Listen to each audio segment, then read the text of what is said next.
I believe one of the pieces of technology that we take for granted the most is Wi-Fi, or the ability for our phones and devices to wirelessly connect to the internet and instantly transport information from one side of the globe to the other.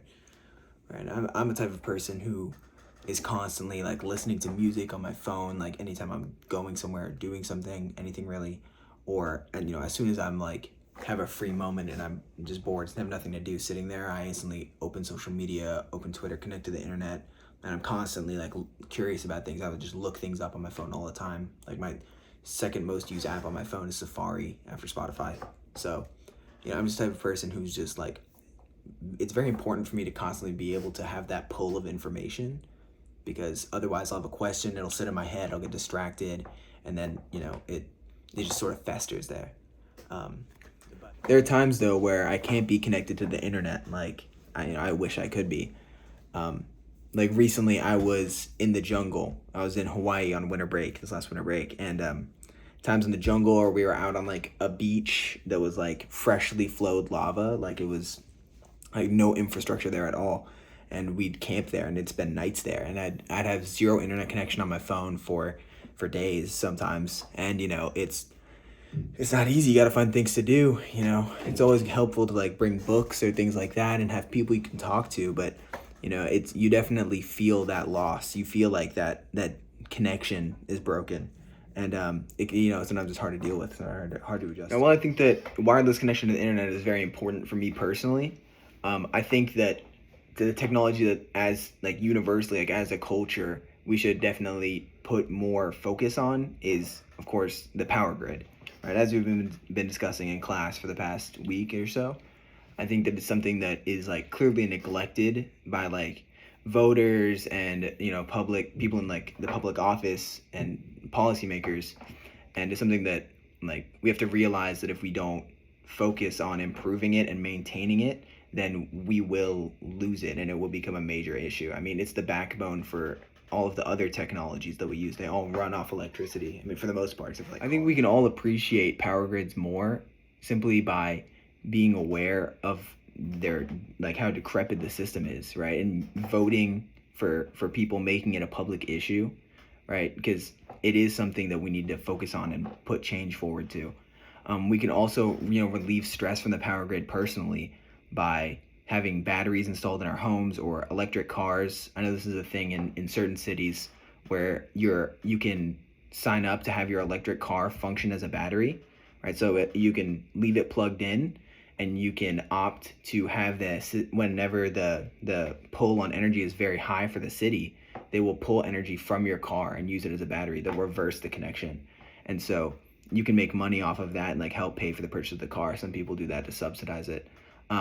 Also, like your personal solar panels on your house can relieve pressure from the grid, especially in the summer in Texas. It's a big issue because that's when the biggest pull is.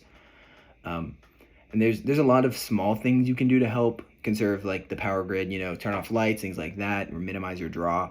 But generally, it just needs to be something that's thought about more by the public conscience so that we can reach issues with policymakers and make them understand that it is a broken system that does have like affect everyone. These views of mine differ from Caleb's, who is the man I interviewed, my friend.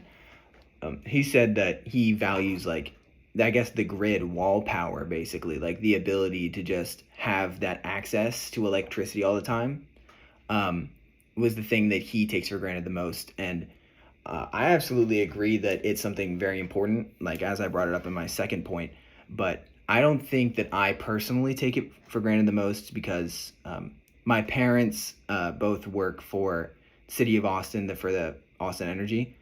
And so of course it's something that I'm always conscious of, like back at home, like it's always an issue, like we're always conserving electricity, and it's something that is brought up whenever there's issues about it, because I mean they just bring their work stuff home, so I'm kind of conscious of that, unlike he is, I guess. And as for his second point, he said that he thinks that as a society we should celebrate and support social media more.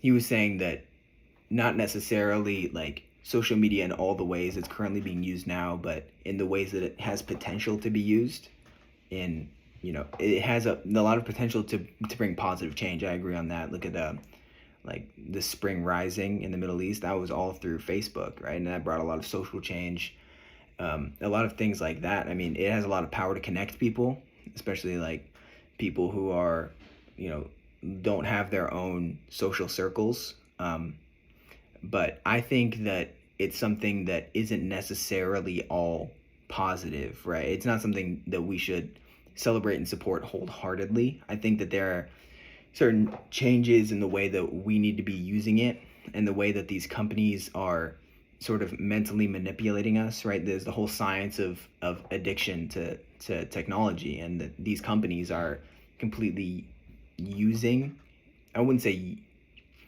using as much as they are influencing us, right? They're intentionally manipulating their user base in order to, have that need, that feedback to go back to these social media platforms time and time again. And I think that that's a bit of an issue, and it's something that we could address with, policy or things like that. Make certain things illegal, right? Like the way that they constantly have like these pop-ups or these algorithms that are like designed to keep drawing you in.